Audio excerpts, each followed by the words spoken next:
What's up, primates? I'm Shane the Skeptic, and as always, I thank you for tuning into my channel to watch my content. Today, I'm going to be taking it a little bit, I don't know if I'm going to say taking it easy. I guess I should say taking it free, taking it unscripted.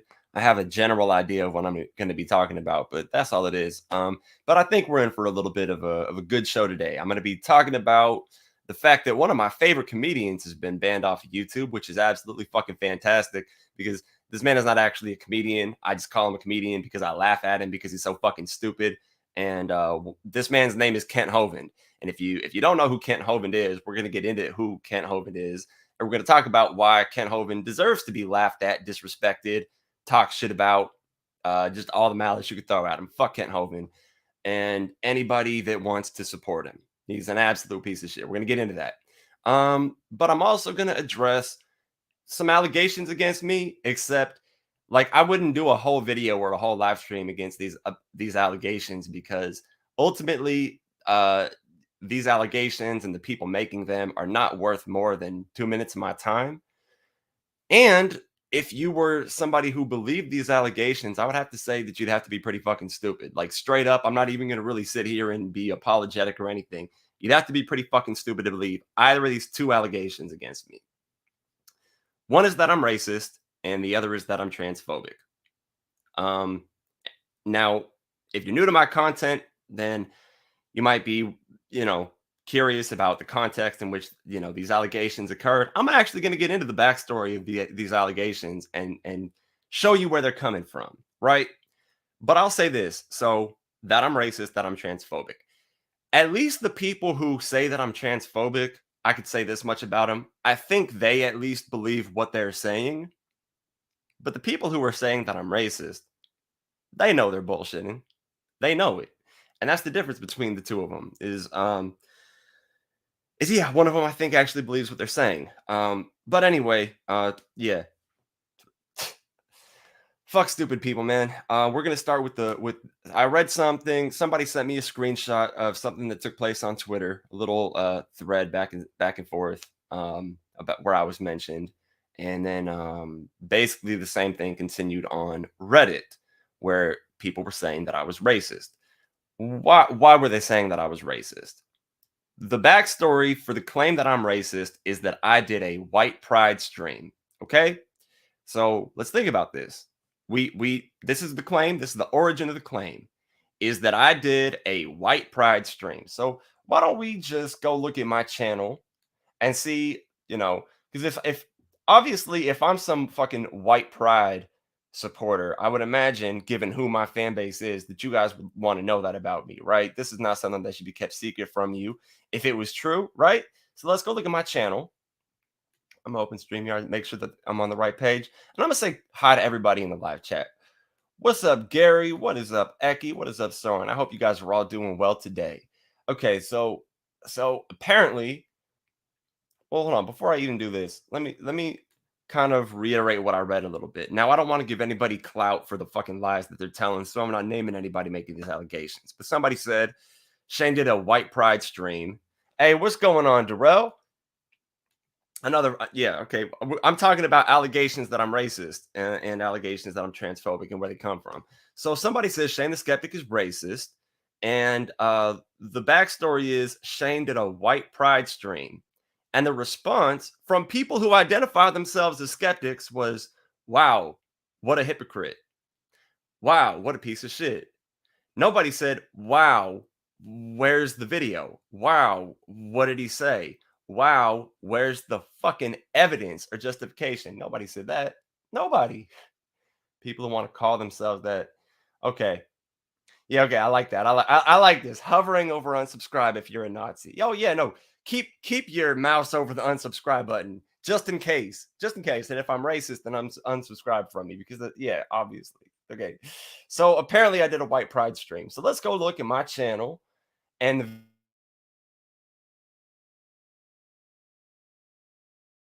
my bad. My fucking mic cut out. All right, you guys could hear me again? My mic cut out. Okay, cool. En vivo. Yeah, I'm a racist who speaks Spanish. Okay, so en vivo, that means live, right? So we're gonna look for my live streams. All right, we're gonna look for the words white pride, everybody. What white pride? Where's that? White pride, white pride, white pride. Here's a live stream with the words white pride. What's it called? Infiltrating white pride groups and debunking racist propaganda. That's right. That's right. This white pride live stream that I did was a stream where I talked about an instance in which I infiltrated fucking white pride groups and I debunked the shit that they believe. So yeah. Yeah, so these are not people who like misunderstood what I was saying. No, these are people who know damn well that they're lying. But then some people go, "Oh, I heard he was racist." Oh, you heard it. Oh, you heard it. I heard there's a magical being in the sky who came to earth in the form of mankind to die for the sins of humanity. I mean, I heard it. A lot of people believe it. So that makes it true, right? That makes it true. Or have you heard things that aren't true before? So maybe you should ask some fucking follow-up questions when you hear something that sounds like it might not be realistic.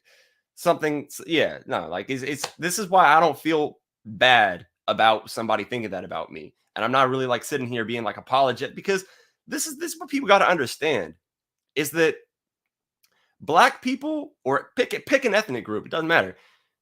They're not some universally gullible group of people that you could turn against anybody by mindlessly, baselessly making the allegation, "Oh, this person's racist." And that's what it is. People, and those are the people that I think are actually kind of racist because those people look at black people as a tool that they can utilize to turn against somebody when they don't like them by merely claiming that they're racist. But you know, black people ask questions too, right? You know, black people know how to ask for evidence too. You know, black people know how to ask the question why or how. Like, you know, they know how to ask these things too, right? Yeah, yeah. And actually being blunt with you, all the people that fell for that allegation that I was racist, those were all from what I could tell, white people too. Anyway, so that was that allegation. And then there was the allegation that I was transphobic, and I've heard this one before. Now, anybody who knows me knows that I actually recognize the validity of the gender identity of trans people, right? And even at a time before I did, I was never somebody who was um, like bullying of trans people or was like malicious toward trans people. There was a time at which I thought trans people were basically, I thought a trans woman was a man pretending to be a woman. That's what I thought it was, or not pretending, but like I just thought that, like they had something wrong with them and they were delusional. And then where my mind changed, and I was still kind to them because if somebody has a mental disorder or something, which is what I used to think it was, I don't treat mental disorders with malice. If someone has a mental disorder, I'm going to be sympathetic toward them. I'm going to be kind to them, right? What I ended up finding out though, I was probably 21 at the time, um, and the evidence was presented to me was that the if you look at the brain of a transgender person, so let's say for example a transgender woman, right? So a transgender woman, if anybody watching doesn't know this, would be a person who is biologically male and their gender is female. So in other words, they're like psychologically female, right? Um, well, the brain of this person actually, so person is in a male body, right? But the brain further resembles a woman's brain than it does a man's brain. So it's not like this person's just delusional and pretending. It's like, no, their brain actually has the characteristics of a female brain. And I'd seen evidence after evidence. I was skeptical. I tend to ask questions. But this is the thing. I'm a rational skeptic, which means when I'm presented with evidence for something and that evidence is sufficient, all the links were .edu. This was all legitimate information. I changed my mind about it. Um Now, the backstory is I used to be in this group of people called the ACA, the Atheist Community of Austin. And there is a plethora of reasons that I probably should have left that group before I did.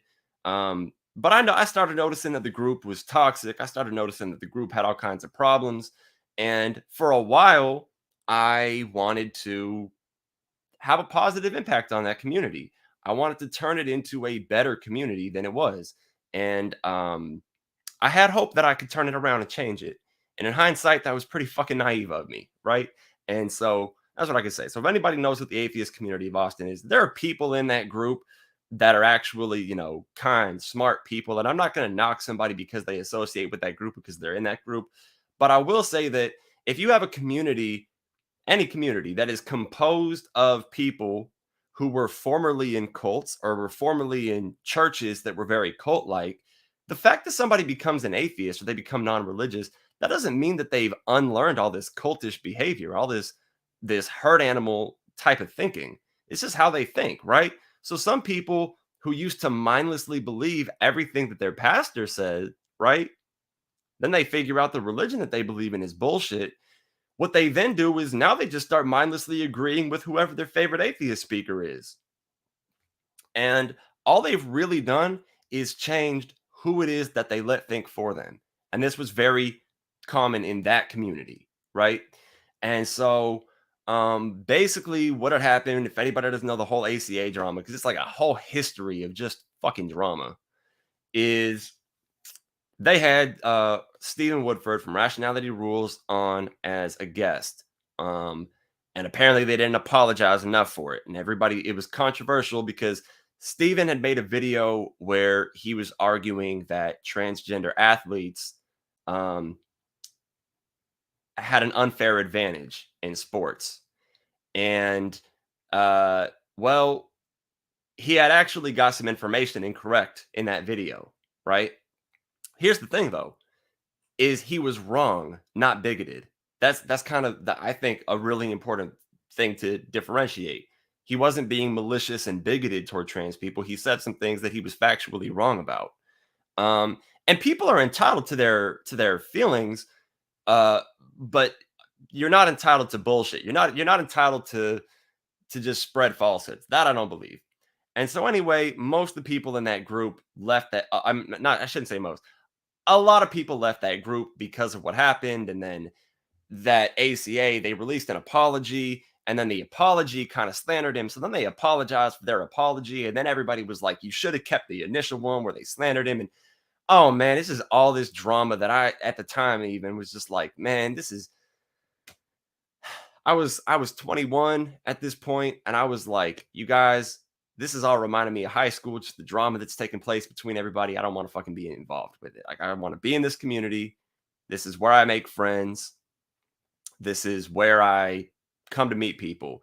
Granted, when I started going to this community, I was living in Texas and I was new to Texas because I'm from California, right? I didn't have any friends here. And I found this community full of, as far as I could tell, like-minded others. And since there's a community of like-minded others, I'm like, hell yeah. So anyway, this is just somewhere where I went to make friends. And now a lot of people want to say that because I didn't leave that community when all that drama took place, that I'm somehow transphobic because I was supposed to leave when everybody else did over that thing, right? So um the other day I go and I've been for the past, I'm gonna say probably 5 months in a row. I've been doing it for longer than that, but like in a row the past 5 months. I've been volunteering with a group called video in my background. My bad. So I was working with a nonprofit group called Austin Atheists Helping the Homeless. Now I discovered this group through the ACA, but it was not an ACA related group, right? And so I mean, yeah, it wasn't a group that was like it really directly associated with it. So the way that I thought about this group was cool. I could go out here, I could do volunteer work, charity work with other atheists, right? Who also care about humanity and want to just get shit done. But all we do is we come out here and we feed people and we clothe people and we give people bus passes and we give people hygiene products. And then we go about our business. We go about our day. So there's no need for any drama here, right? Well, I have gone to do this work and seen people that I recognized from the ACA. And you know, when somebody, like, sometimes I didn't even recognize them, but I could just see somebody looking at me like, why is he here? You know, when you can tell somebody just doesn't fucking like you by the way they look at you. and you can tell they're going to go out of their way to make sure they're not interacting with you. That's fine. We don't all have to get along. We don't all have to interact with each other. Just don't bring the drama into this shit, right? Now, the other day I went to volunteer with this group, and I should mention that I had been waiting to get a t-shirt because they have t-shirts in this group, right? And I'm not knocking the group. The group as a volunteer, as a nonprofit, as a charity is a solid group, and if you're somebody who donates to that group, please keep donating to that group. I'm not here calling for anybody to not do that anymore. So let me just get that straight, right? Um so but I go and I volunteer with the group and I get my shirt and I felt welcomed and I felt like I became officially part of something, right? And this was a moment I'd been waiting for to get one of these shirts. And and you'll see why that's relevant later. So I do the charity work. We take a picture because a lot of time we take a picture, a group picture afterward, right? And then this lady walks up to me and goes, "Hey Shane, do you remember me?" And I definitely had seen her face before, right? But I couldn't put a name to it. You guys, everybody knows that feeling. You've seen this face, but you just don't remember their name, right? And she tells me her name. I'm not going to repeat her name because, like I said, I'm not trying to let anybody get clout off of bullshit, off of drama, off of conflict. Fuck it. Ain't nobody getting clout off of me. And I go, oh yeah, I remember her. Okay, yeah, your hair used to be a different color, but like I remember you. Yeah, yeah. And she goes, "You were a part of the group of people that made my life a living hell. And you owe me and the transgender community a huge apology." Did I mention I didn't even remember her name? Did I mention I did not even remember her name? Because I had never actually even talked to this person before, right? But apparently I owe her and the transgender community an apology for having previously been in a group that she only knows I was in because she recognizes me from when she was also in that group. Think about that. You owe me an apology for being in a group that I know you were in because I recognize you from that group when I was in that group too. You can't make this shit up, dude. You can't make this shit up. And this is the other thing about like people in the online atheist community is people bitch about me for every different reason. Oh, Shane used to be in the ACA. Shane left the ACA. Shane didn't leave the ACA when he was supposed to. You bitch about everything, right? You know people bitch about literally anything that you do. So if you really want to like base your decisions, base your actions on, oh, what's going to make people not bitch about me? You're wasting your time because people are going to bitch about you no matter what it is that you do. What I could say is this. Yep, that's exactly. Guilt by association.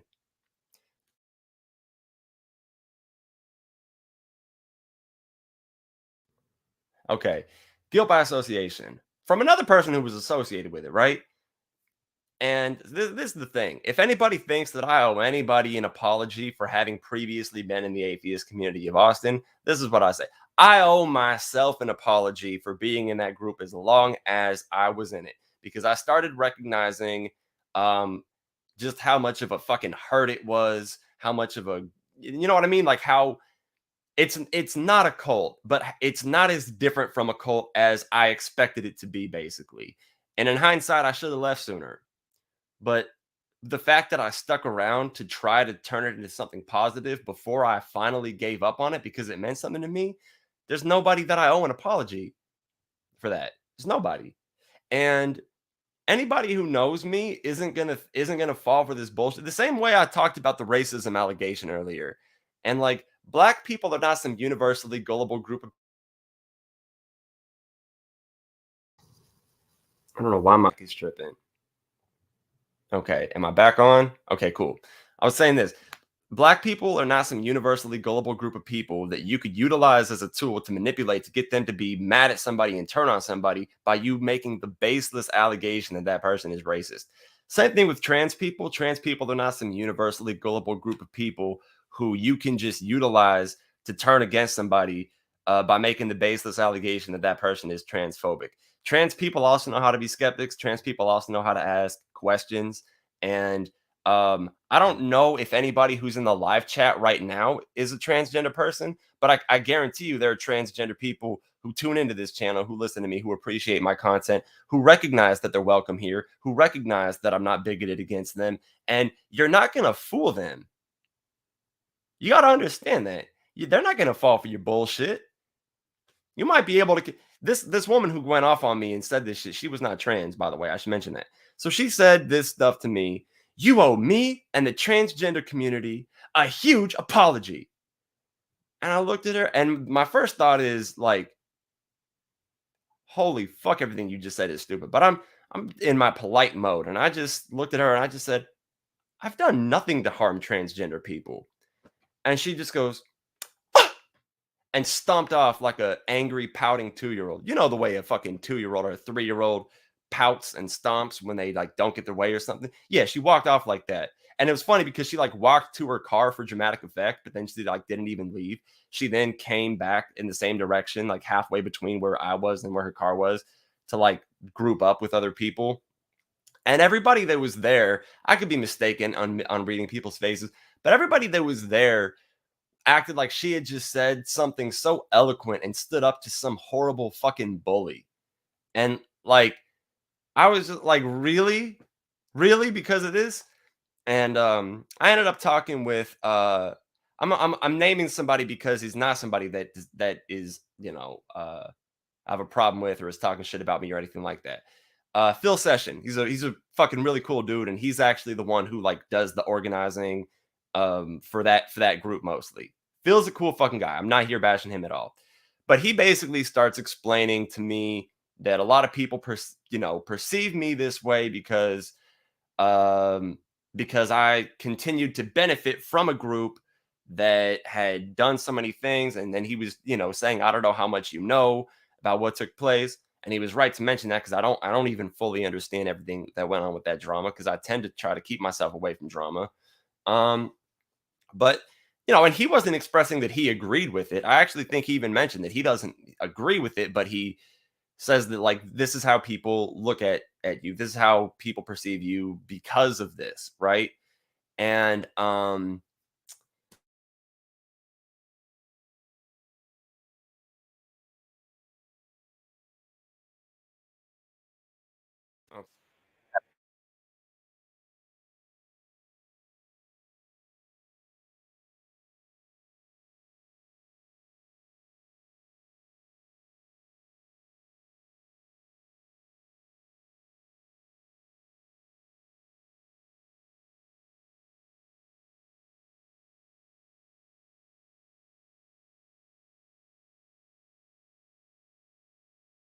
all right. The technical difficulties are making me spend more time talking about something that it deserves. He said still muted. You guys could hear me now though, right? I'm assuming you can. Um, so yeah, I basically, and it was for me. I normally wouldn't say like, oh, I'm gonna leave a group because of like one person or something, but it was the way people seemed to also be like nodding in agreement with her and stuff. And also, like I said, there have been other times I showed up to do the volunteer work and just getting dirty looks from people that I recognized who were also former hosts of shows that the ACA hosted. And it was just like, I really wanted to think that I could just come here and do volunteer work and feed homeless people and not get involved in any drama. But the reality is that there are people who are so committed to fucking dragging in drama that I had nothing to do with into a nonprofit fucking volunteer work. And I think that's so. First of all, that's fucking disgraceful that you have to really drag in this drama that again I had nothing to do with into this, right? And I remember I walked off and I felt like I don't want to be part of this group. How many people in this group also think this way about me? And like she just had the courage to say what everybody was thinking. It's kind of the vibe I got. And have anybody come to tell me, oh, hey, I understand that you don't mean this. I understand you're not this kind of person. Not anything like that. So when I walked off, I looked down at the shirt that I was wearing that I had looked forward to getting for so many months. And I just felt fucking stupid wearing it. So I took it off. I walked back over and I handed the shirt to Phil. Phil's the one that gave me the shirt. So again, Phil actually was pretty like welcoming to me in the group, and wasn't dragging in drama from this. So I'm just putting emphasis on the fact that I'm not knocking him for any of this shit because he's a cool dude, and the last thing I would want is somebody to misunderstand me and think that I was saying he's part of the problem. He's not. Um, but yeah, I handed it to him, and I told him, you know what? I don't want to be the reason I don't want to be the reason why anybody's hurt or uncomfortable. And I don't know how many people won't volunteer with that group because, oh, Shane's there. Fuck it, dude. No, I said, you know what? Like I said, I handed him the shirt. I said, I don't want to be the reason anybody's hurt or uncomfortable. Just keep it. And I walked off. And that was the last time I'm a volunteer with that group. And I'm going to repeat to myself and to all of you what I've been saying for a while. You don't have to work with an established nonprofit, an established group to do charity work. You probably have some clothes in your closet that you don't wear anymore. Give them to some homeless people. You could take it upon yourself to find a homeless person and sit down and have a meal with them. Buy them some food, right? Or you could buy large quantities of food. You can get grocery bags. You could put a few items in each grocery bag and you can go out and hand out those grocery bags. I'd recommend giving, like toilet paper, mouthwash, say protein bars, little like fruit cups, like things that are enough to get people going. If you can get people bus passes, that's awesome too, because homeless people really benefit from bus passes, right? So, yeah, my point is you don't have to work with an established group to do charity. You can do charity all by yourself, everybody. Remember that. Okay. You can do it all by yourself. So, me not working with that group anymore, that doesn't mean that I'm not going to be doing any volunteer work anymore. That just means I'm just going to, do it on my own. But basically, yeah. So if you ever hear somebody say that I'm transphobic, they're saying that because I used to be in the ACA, and like that's literally the entirety of the basis of that allegation. Um, so if you want to take that seriously, then that's your own prerogative. Yeah. But like I said, if anybody believes that I'm racist or that I'm transphobic, personally, I think you'd have to be pretty fucking stupid to fall for it. So I'm not sorry that you fall for bullshit. Just being blunt. Now, moving forward, because I spent way too much time talking about shit that didn't even deserve that much of my attention. Let me update you guys about what happened about um, the storm here in Austin. As you can see, I got power again, right? My last videos were actually, I think, about yeah, there was a power outage here in Austin. We got hit with a storm. If you guys haven't seen, if you check out of my previous videos, I explained, what caused the power to go out and everything, how a lot of it was preventable. I talked about that as well. So where I live, power was out for I think 5 days. And I was only here for the first two and a half of those days, and then I went to my mom's house. My mom lives in a city north of, or I should say, a town north of Austin where they didn't lose power. So I was only without power for 2.5 days, while my neighbors who didn't have anywhere to go, they were stuck without it for about 5. And then actually, there are people in Austin who still haven't had their power restored. I think they're on day, is it 7 now since their power went out? I don't know whose power went out first. But yeah, so there are people who've been without power for about a week out here and still don't have it. And Austin Energy is working to get people up to speed and all that. But the mayor of our town even apologized and said, like, this shouldn't have happened. Um, so yeah, it shouldn't have happened. And you got to realize, like, and the weather is actually a lot warmer now, but it was freezing at one point, literally. So yeah, it was actually freezing. So man, I have to tell you, it sucks so much when the power went out. My phone, I should have thought, oh, it's fucking cold. There's a storm. It's raining. I should charge my phone. My dumbass didn't think to do that, or my laptop. So when the when the power went out, I had 2% battery on my phone and my laptop. I was just, "Oh, okay, cool. Good thing I got candles. Good thing I got candles." Um, yeah. So if like, just everybody remember that that happens. So yeah, I was at my mom's house for 2.5 days. I remember on Thursday, I was going to try to tough it out and because there was power at the store that I work at, right? And I'd been going to that store to charge my phone, my power bank, my laptop, and all that stuff. And so, um, my thought was if I could just tough it out for the day, then at nighttime I'll be fine, and then I'll just come home and sleep, right? So the first 2 days, the roads were too bad for my mom to pick me up, but like 2.5 days into it, basically, my mom told me, "Let me know if you want me to pick you up." I told her I think I'm going to try to go to work tonight. I want there to be food on the shelves for people who need to go get food, right? So because I have vacation hours, it wasn't really about like, oh, I don't want to not get paid. I have vacation hours and sick leave and fucking all that shit, right? Got like, oh yeah, I have plenty of PTO. But my thought is I want people to be able to get food off the shelves. I stock groceries for a living, if anybody doesn't know that. And so I was gonna try to tough it out, but I remember I finally I woke up, and I don't know how many of you have ever seen your own breath inside your house, inside your apartment. But when it's so cold inside where you live that you could see your breath inside, you really get pissed off and you really start thinking this is bullshit. And if you see my videos where I took videos while I was in this power outage, you could see me doing what I could to stay positive while also being like, this is bullshit and it fucking sucks. So anyway, yeah, no, I mostly I thought about it, and I have a dog. I have a 14-year-old golden retriever with arthritis, and it's just not right. I could try to tough it out, but it's not right for me to make him try to tough it out, you know? Like my dog deserves to be in the warmth. So I had my mom pick me and my dog up. I called into work. Missed work for 2 days, and it is what it is. I got back to work, caught up on everything. I'm not in trouble or anything for missing work. I mean, a lot of people couldn't make it because either trees fell down in front of their driveway and they couldn't drive. I mean, there's all different kinds of reasons people couldn't come in. But for me, mostly, even the first 2 days of the storm, I couldn't work because I was just goddamn lethargic. That's the way I feel in the cold. I just can't have any fucking energy when it's freezing like that. I just don't have the energy to do anything. So anyway, everybody should know that I'm safe. I'm good. I see somebody said, at least two people said, there we go. Ree, what's going on, Ree? And I'm glad you're doing okay. Thank you for that. Yep, I'm all good.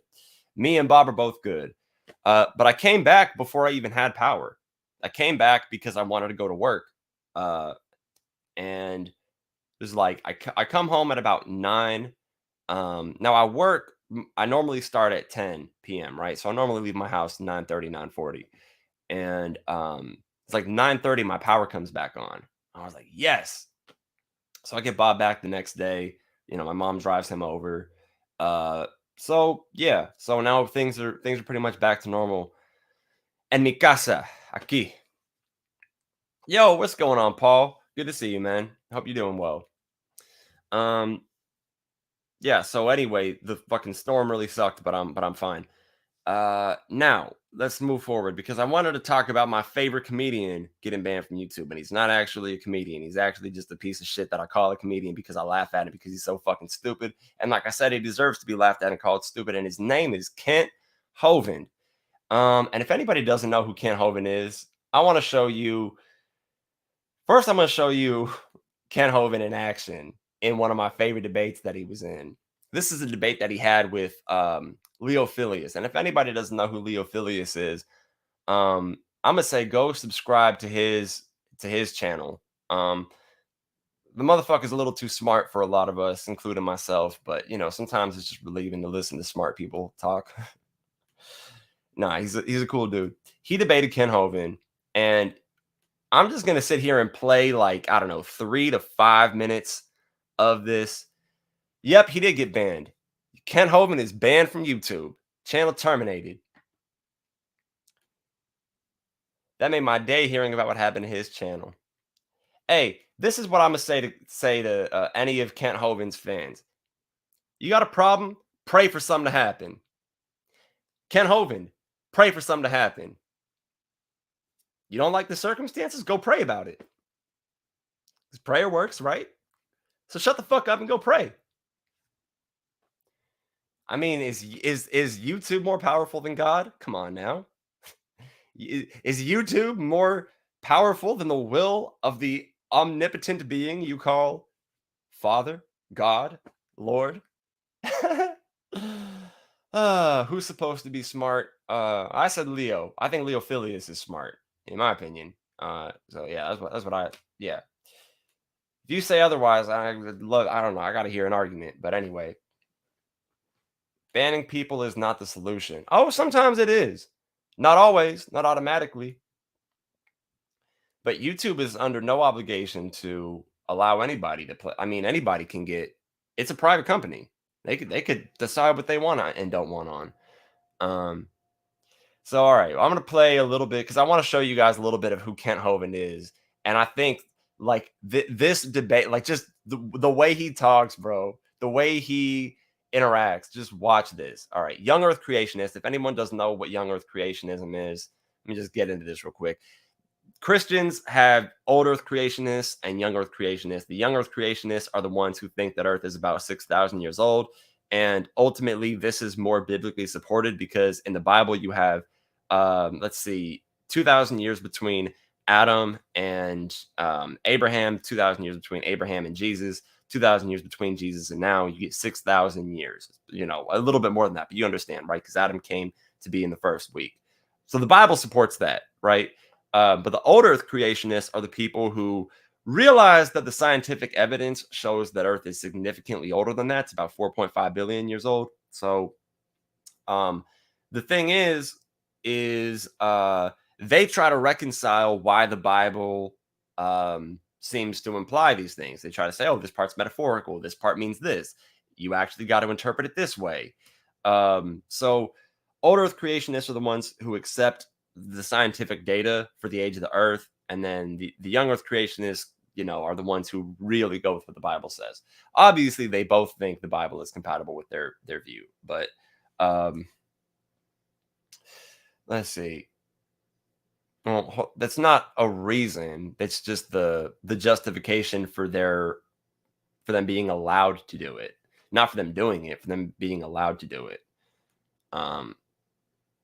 Yeah, and I guess that's a topic for a whole nother day. But if you think anyone and everyone deserves to be platformed no matter what, then I don't even know what to tell you. But I guess you're entitled to that view. Okay. Oh, wait, this is the wrong one that I clicked on.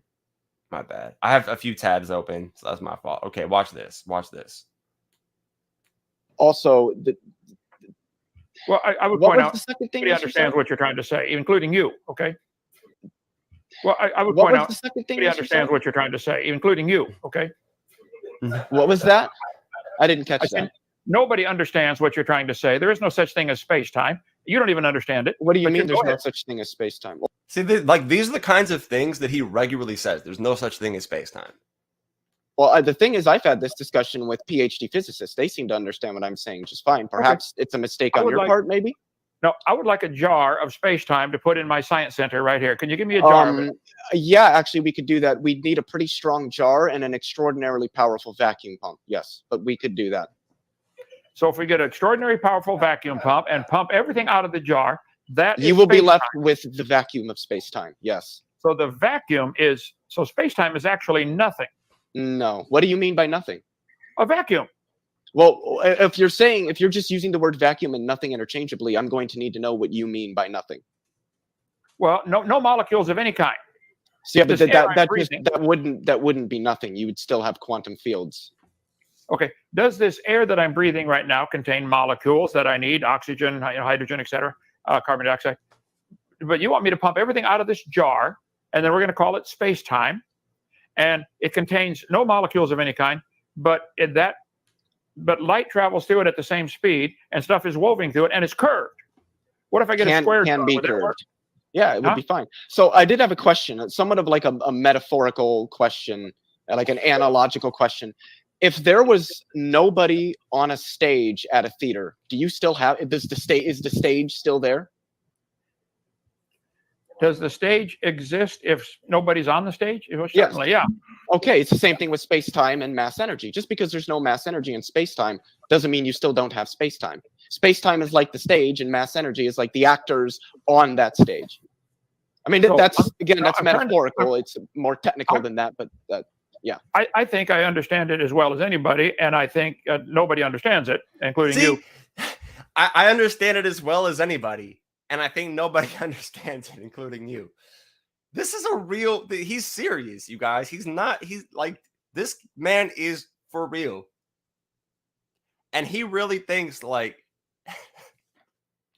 Keep playing it. So space-time is this jar I'm going to put in my science center, which contains a really strong vacuum, really strong jar, pump everything out of it. Now I have a jar of space-time. Light can travel through it.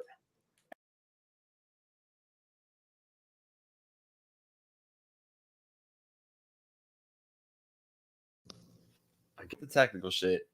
All right. Don't mind the guy in the live chat who doesn't understand how free speech works, and the limitations of like just that's not even what this is about. This is just, I mean, this is somebody who needs to go learn that on his own on a different day. Like, nobody here is obligated to explain that to him. Oh man, that's hilarious. Okay, we're just gonna keep playing this debate. And electromagnetic energy can travel through it. And you know it always goes the same speed, and you know it can be curved, and stuff can be woven through it. It goes the same speed in a vacuum, yes. So if my jar was expanding, the distance on the two sides of the jar would not be getting further apart. Well, it depends. How large is your jar? I mean, if you're talking about a jar that's hundreds of millions of light years long, yes, your jar would be expanding because the space within it would be expanding, carrying the jar. Yes. Okay. Well, I could rest my case at this point, but I think that the Bible clearly teaches that God created everything. You're unwilling to give God the glory for his creation and the stars and the matter and everything, including, I mean, if we really came here, if we're just a bunch of random molecules arranged by chance, I don't see how you can trust your own thoughts and your reasoning processes. Maybe you got some chemicals in your brain backwards. Has to do with cosmology. Okay. Well, I typically debate on the creation evolution topic, and your Big Bang theory is the absolute foundation for the evolutionists. I fail to see how it doesn't even concern itself with biology. That this is cosmology. This is an entirely different subject. Right. Yeah, as Leo pointed out,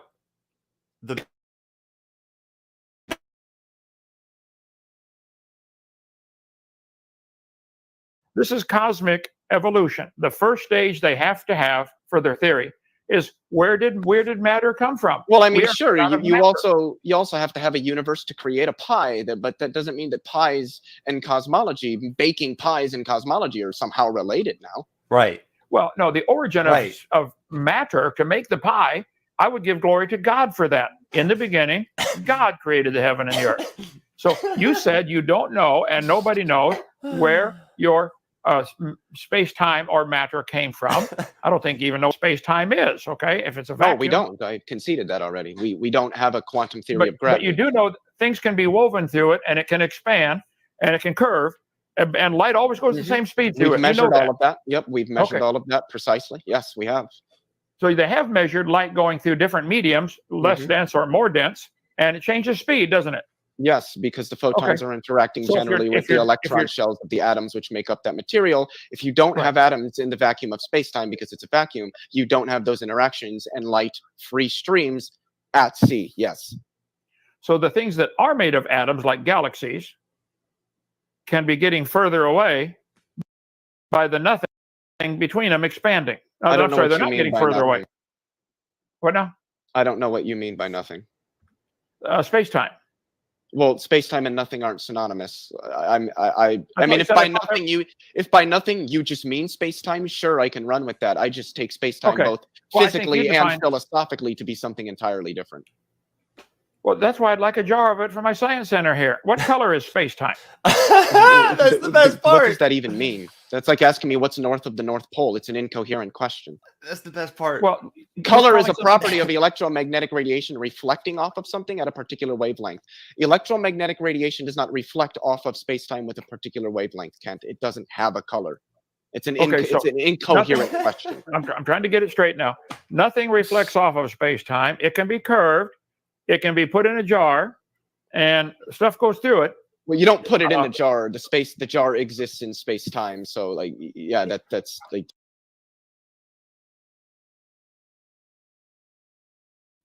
Okay, Kent Hovind reminds me of me in high school giving a presentation on something that I should have studied for, but I didn't actually. Like, has anybody ever done that when you were in high school? You were like, I don't know.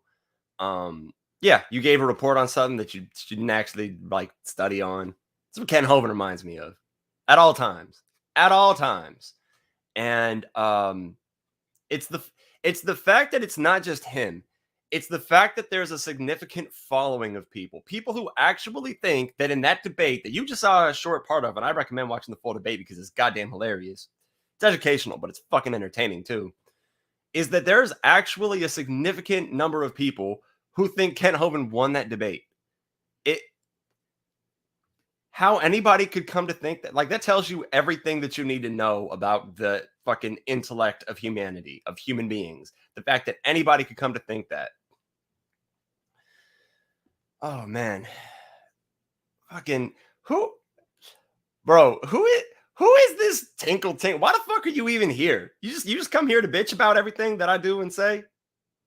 Please, it really benefits you and not me at all. Okay. Nah, just please keep, if you could also comment after the stream's done too. That would also hurt me and benefit you. Thank you for participating in my live chat. Like, what are you doing here, bro? Okay. Yeah, so this is the thing about Ken Hovind. So that's him in action. What color is space-time? Is in the list of dumbest questions I've ever heard asked in any context. What color is space-time? See, and then Leo was even able to explain that it doesn't refract light, and that's how color comes to be, so it doesn't have a color. I wouldn't have even been able to articulate that. I just have to put my hands up. If somebody asked me a question like that, what color is space-time? I'd say, you're fucking stupid. That's it. What color is space-time? Get out of my face. What color is space-time? I would say English, Japanese, Spanish, Swahili, I can work with. I don't speak that clown shit that you're talking right now. So get the fuck out of my face because I don't speak clown. No hablo eso. Oh, man. Yeah, it's like...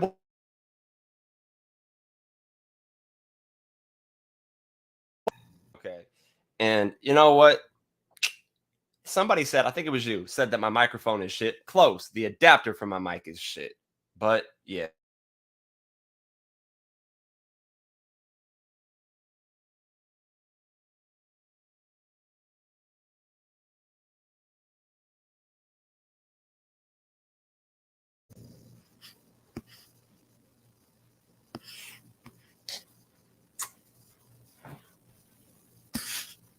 Yeah.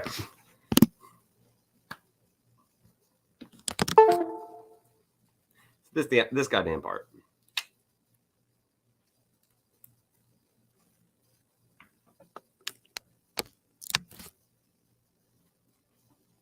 All right.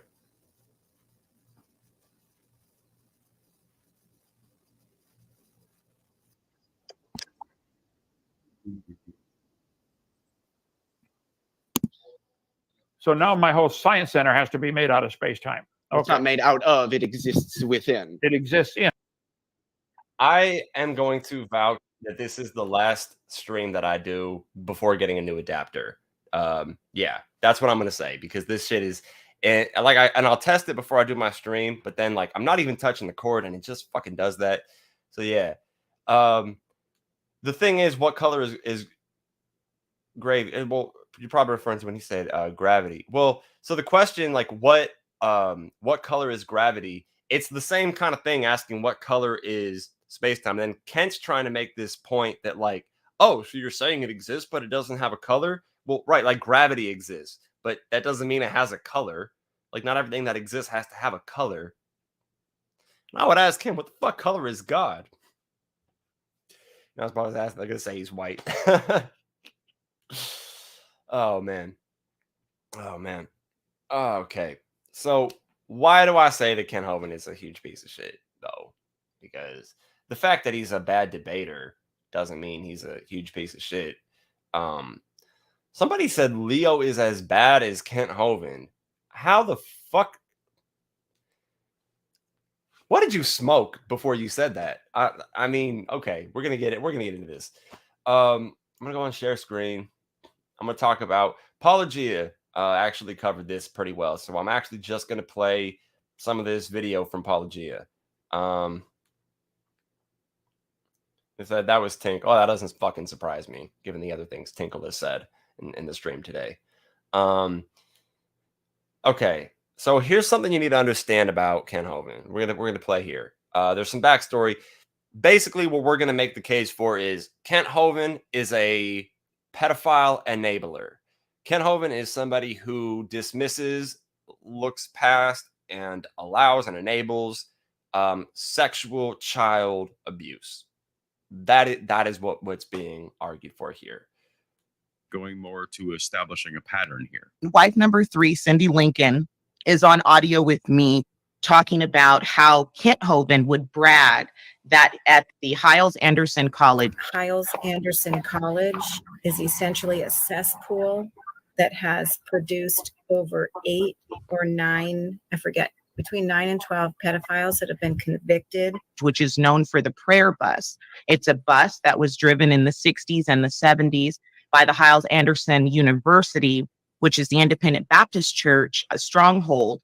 They use this bus to go into the inner city to pick up children and bring them back to the church to preach to them. It is now known that bus was used to facilitate child sex crimes and bring children into the church to molest them. Kent Hovind drove that bus for 15 years. I ran a bus for 15 years, drove a church bus to all black neighborhoods where the cities I was working in, brought thousands of them to the church and into Christ, and loved working with them. They get the rhythm. Man, these guys get going. Anyway. Kent Hovind has several current attachments to ministers and pastors who also went to Anderson College, who also have convictions of child sex crimes. Convictions. Okay, you'll hear Kent on a seminar Not just series allegations. talk about that. And he told me personally, and I think he's probably said it online, that Jack Hiles was falsely accused and innocent. Jack Hiles, pastor of First Baptist Church, Hammond, Indiana, used to listen to his sermons all the time. Fabulous preacher, started at Hiles-Anderson College. Anyway, I would listen to Jack Hiles. Anybody ever heard of Jack Hiles? Jack Hiles. You've got to get some of his sermons that blow your mind. Started Hiles-Anderson College up in Crown Point near Indiana, near Chicago. Jack Hiles' daughter did a TED Talk. She said, "My father lived a double life. Sundays, he was righteous family man, charismatic preacher. During the week, he had sexual and physical abuse of his family. Their home was full of hatred." So when you add all of that together, it starts to become exceptionally terrifying. Yeah. You have a man who has a amusement park, quintessentially, which is geared towards family and children. But on campus, you have several child sex offenders. It's not an isolated incident.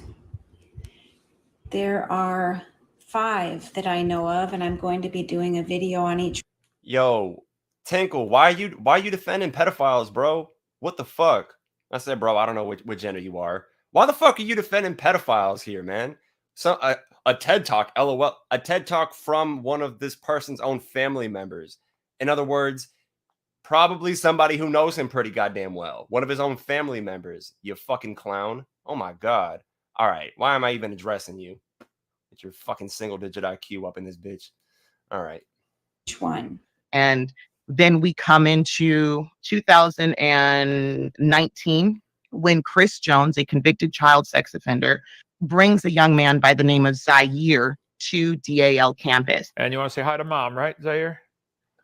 Oh, look at Come this. on, get up here and say hi to mom. Okay. So Wait, you're not done yet. You're not done yet. Come on, you got to be a movie star right here. Look at the camera and say hi, mom. hey. Okay. Chris brought Zaire here with prearranged permission from Paul Hansen, myself, and his mother. He came to be baptized and to dedicate his life to the Lord. That's why he came here. I baptized Zaire in our lake, okay? They come there, they stay for 3 days. Kent Hovind and Chris portrayed the picture as if, they were doing charity. So Chris, and he brought a young boy, a 13-year-old young black boy from his area up there where he's from, who is being raised without a father. And Chris took him in under his wing to kind of be dad to him. What we know now is that Chris had preyed upon this family, given them gifts, and was grooming the children. Yep. The parents are now aware of that situation. Charges have been filed. I will be going through with whatever the authorities need. It's a lot. Hey, brother, Kent Hovind here. I just got a call from Steve Bolin claiming that Zaire is pressing charges against Chris. This whole drama is never going to quit, brother. Just completely ignore them. They don't get it. Bunch of morons. Anyway, call if you need me. Thanks, brother. Bye. When the incident happened, no one was aware of these things. We have several accounts of Zaire sleeping in the same bed with Chris Jones. So Paul Hansen and Chris and this boy Zaire went over to stay over there. Well, there's only one mattress on the floor. The boy was sleeping on a couch. Listen to me. I guarantee you that I was not going to allow any boy to sleep in Chris's bedroom. And I didn't think much of it. I figured Chris would sleep in the back and Zaire would sleep on the couch. So Paul is sleeping in his little camper outside. The doors are open. Nothing's hidden or closed. Nothing hidden or secret. So when Zaire got scared and came in and said, Chris, can I stay with you? Chris said, let me call your mom. Mom, he knows the family well. Mom, is it okay if Zaire sleeps with me? Oh, yes, please do. He gets scared easy. Either I heard a video or Chris told me that can't talk to Zaire's mom. She said, well, that's fine. He can stay in the same. It's a queen-size bed on the floor, both fully dressed, stayed on the bed. That one night I went in, the door was open. I said, Chris, what is Zaire doing in the bedroom? He's got his own place to sleep out here. Paul came in the next morning and said, Chris, it doesn't really look good. Chris, you've got this thing over you. You got this cloud over you. What is he doing in your room at all? This is really stupid. I was mad. I was mad, and I was going to make sure this didn't happen again because this is stupid. Paul comes in the next morning. There they are, still on opposite sides of the mattress, sleeping in their clothes, door wide open. End of story. Kent Hovind. Okay, so hold on. Let me just address the pedophile defender in the place. Testimony is reliable. Yes, corroborating testimony from various people who knew the same person. Yes, it is. Absolutely. If you have, for example, let's say 3 different women who didn't know each other, right? If I had admit that I had met up with these women, right? And these women who didn't know each other said that I exhibited the same behavior, right? I don't know what if I was a rapist or something, right? Then and they said, oh, he took me into this room, and they're describing the same room. If they don't know each other, how are their testimonies going to corroborate if they didn't know each other? You know, you should really go learn about the way testimony works, because different claims require different standards of evidence, right? So, if we're trying to figure out, is it raining outside? A single testimony is reliable for figuring that out, because the best explanation for a person saying that it's raining outside is that it actually is the case, because that person is most likely to know, doesn't have a motive to lie about it, right? Then when you get into claims that are more controversial, that people might have some motive to lie about, then there's a higher standard of evidence required, which is what's being presented here, is multiple different people who are, again, corroborating the same testimony, including this person's own family members. You mean to tell me that this person's victims, multiple people who saw what happened to the victim, are corroborating the same stories? This person's family members come out and say that this person was exhibiting this behavior, and you just want to sit there and go, oh, is that reliable? Is that reliable? Is that reliable? At some point, it's not being skeptical. It's just defending a pedophile. And that's what you're doing. Everybody, let's just like hall of shame right here. Tinkle Tink is proudly just trying to deny all the evidence that this person is a pedophile. Yeah. It needs to be scientific. Some things need to be verified by science. Not everything requires the scientific method to be verified. Yeah, I don't know. I've wasted more breath than you fucking deserve. You are delusional if you think I'm defending a pedophile. Go look at your own comments.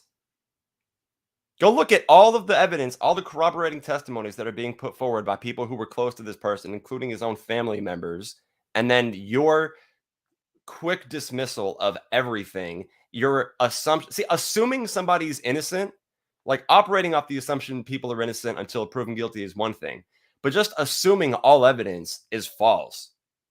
That's not skepticism. That's just stupidity. But, all right. Facilitated this. He allowed them to stay at DAL. And there is a I'm going to rewind because that part, that was important. Paul comes in the next morning. There they are, still on opposite sides of the mattress, sleeping in their clothes, door wide open. End of story. Kent Hovind facilitated this. He allowed them to stay at DAL. And there is a technicality on that. So for him to say that Chris didn't sleep with Zaire on ministry property is technically true. However, he had control over the property next door where Chris did sleep. And in fact, I recently spoke to the secretary at the time who was told to go next door and make up the bed. And she came to Kent and said, there's only one bed in there. And Kent, of course, said, just, that's fine, go make it up. So that's how he's been able to separate himself that way. So he's separating himself from it. Like, let's just think, if you're running some park, you're running some anything, right? And you know that somebody in this group is a convicted, not accused, convicted child predator. So first of all, I would just not have you in my fucking group. You're already lucky that I'm letting you walk away and that your limbs are going to work for you to be able to walk away. All right. That part might even be hypothetical if you're coming to me. That aside, you sure as fuck should not be allowing somebody that you know is a convicted or even reasonably accused by multiple people. Don't allow that person around kids. Do I really have to explain this to you? If there's sufficient reason to think that somebody is a child molester, especially if they're convicted of it, and you have them in a setting, and you have kids in a setting, this cannot be the same setting. Really? Like, just really. Do I have to explain why you shouldn't have a pedophile around children? Do I need to? I'm not going to. Because I have an inclination to do this shit. What the fuck do you think, man? God damn.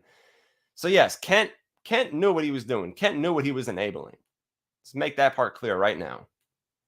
Zaire and Chris were found in bed together in their underwear, wrestling. Chris had his hands on Zaire, and Zaire was scared. Mark, can you confirm that was not once. What Paul told you? That is my recollection, yes. That wrestling occurred in the living room when I looked through the window and they were just wrestling on the floor. They were just wrestling. I don't care if the kid wants to wrestle or not. You just don't do that. That's stupid. Zaire spent 2 nights with Chris in this home. It took about a year and a half to find Zaire because Chris and Kent Hovind made it exceptionally difficult for us to find these people. Chris, you know where the guy lives? Just walk up and talk to him and hold a newspaper up while you're talking to him and get it on the film at the same time so we know the date and we're good. And when Chris started getting a little resistant about him, I said, Chris, come on. This is not a big thing to do. No one knew what his real name was. We didn't know his parents. We didn't even know if Georgia was where he came from. We had no idea. But because of the wonderful work of Mark Stoney, a ex-member and member of the board with Kent Hovind and DAL, he has dedicated the last 2 years to not only finding Zaire, but trying to get answers. I have now come to terms with the fact that Zaire is not alive. I'm still holding out hope. Because I want to. Finally being able to know that Zaire is safe. He's with his mother. He's with his stepdad. He's okay was a relief. Finally hearing his voice was probably one of the most relieving moments I've ever had. Hello, can you hear me? All right, so I think you guys get enough of the point because you can go watch, and I'm going to link this. Somebody mentioned I should link this. I'm going to link this video from Paulogia that covers all that evidence really well.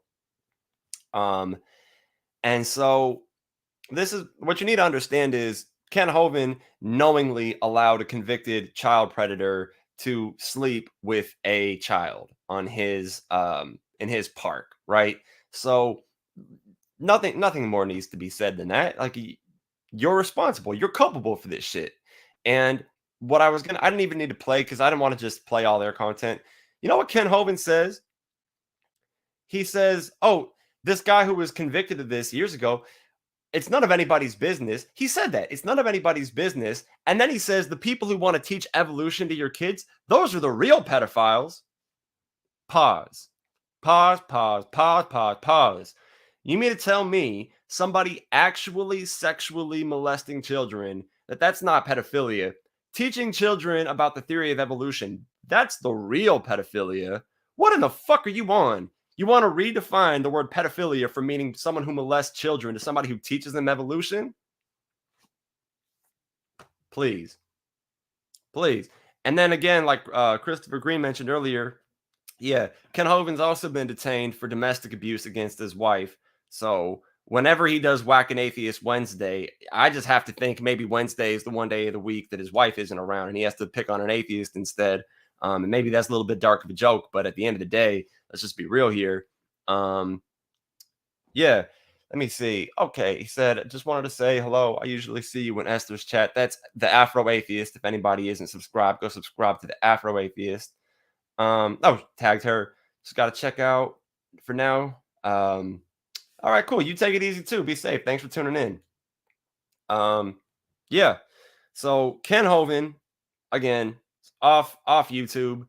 And like I said, fucking I think that's great because this guy does nothing but spread misinformation. This guy does nothing but fucking spread lies. And I mean, most importantly, this guy is literally an enabler of pedophiles. Fuck him. Anything could happen to him. I have no sympathy for anybody that does that. Not just the people who take it upon themselves to molest children, but everybody involved in enabling and allowing it. Fuck all of them too. Like you have an obligation, if you have any reason to think anything like that is going on, to step up and figure out what's going on and try to put an end to it. But if you know that somebody is a convicted child predator and you're going to allow them to be around kids just because you like that person, yeah, you deserve that same energy from me. Let me see here. So how was that? So anyway, we were talking about a few different topics on this stream. I got to laugh at myself at the end of this. I'm gonna take it away from Ken Hovind to laughing at myself because you guys might have seen my last video where I said Skeptic reacts to spirituality, right? And I mean, I guess I could play my own video. It feels kind of silly, but fuck it. It's a fast video. I'm gonna play my own video on this stream. Hopefully, I don't get copyrighted. Oh man. Yeah. 2 minutes 13. All right, let me share that screen. It's too funny. You're gonna see why I have to laugh at myself here. Okay.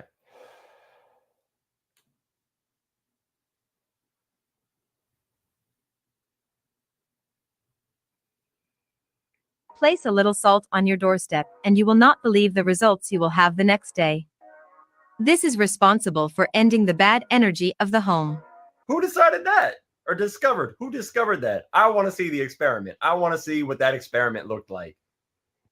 Another ingredient that helps attract good energy is lemon. Okay, first of all, that's a lime. That's not a lemon, that's a lime. We are going to place it in a container, and we are going to cover it with enough salt. Salt, again, I guess evil spirits really don't like salt. Salt and lemon are great allies to absorb the negative energies of the home. But wait a minute, 5 seconds ago, salt kept the bad energy away. Now it absorbs it? What? I guess that's just the difference in how it works when it's with its ally, lime, or as she calls it, lemon. We are going to place the lemon with the salt near the entrance. Now we complete a container of salt. Okay, more salt. I guess evil really doesn't like salt. This is brand new information to me. And we will add a few cloves of peeled garlic. Okay, so I'm not going to play this whole video, but they kept talking about salt and how, like, salt keeps evil away. Bad energy, demons, whatever the fuck, right? And I'm just laughing because, like, who the fuck figured that out? Like, what was the experimentation that went into somebody concluding that salt keeps evil demons away? And I was just laughing because I was like, oh, this is my problem. I don't have any fucking salt. Okay, here's what's funny, though, you guys. Here's what's a little bit funny.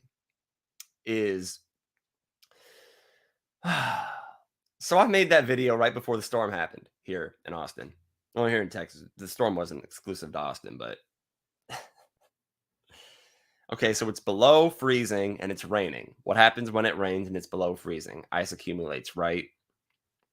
Including on my steps. I live upstairs.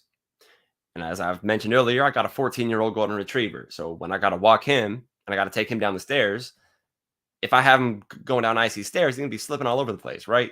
You know, going to get injured. Can't have that. So I had to do something about the ice on my steps. Well, what do you do? What do you do to melt ice off your steps? Does anybody know? Can anybody give me the answer? I want Q&A. I'm going to interact. What do you do when you have ice on your stairs and you need that ice to melt? I'm only going to give it a few seconds. This Dora the Explorer type fucking questioning. Can anybody tell me? Give it a... Yep. Okay. Aunt Jer got the correct answer. Salt. So literally like a day or 2 days after I made this video, I had to use salt on my fucking doorsteps to get the ice away, to keep the ice away. And so yeah, it's not it's not like dark spirits or anything they were saying, but I just thought like, oh fuck me. I was laughing about how salt doesn't do anything. And then I was literally a day or two later in a situation where I ended up having to use salt on my doorstep so that I could walk my dog, so I could get the ice to melt. That was a little bit ironic. So if you want to define evil energy as ice, yeah, those hippie woo-woo bullshit people got one over on me, didn't they? Yeah, fuck. All right, Shane the Skeptic 0, hippie woo-woo bullshit people 1. All right, they win that round. Oh, come on, that's funny. I think it's funny. I don't know, but anyway, everybody, thanks for tuning into my channel to watch my content. I appreciate everybody being here. Just vented about some shit at the beginning of this stream. That's all over. Updated you guys on the energy situation here in Austin. You know, let's hope for the best for the people who still don't have any power. Some people have been without for like 7 days, I think now. Yeah, and anyway. As always, I wish nothing but health and happiness to you and everybody that you love. Stay safe, everybody. And I vouch to not fucking live stream from here again until I get a new adapter for my goddamn microphone because, yeah, my bad. This shit has been annoying. And thank you for sticking with me through the whole thing. But, yeah, stay safe. Can't fucking talk. Stay safe, everybody. Que tengan buen día.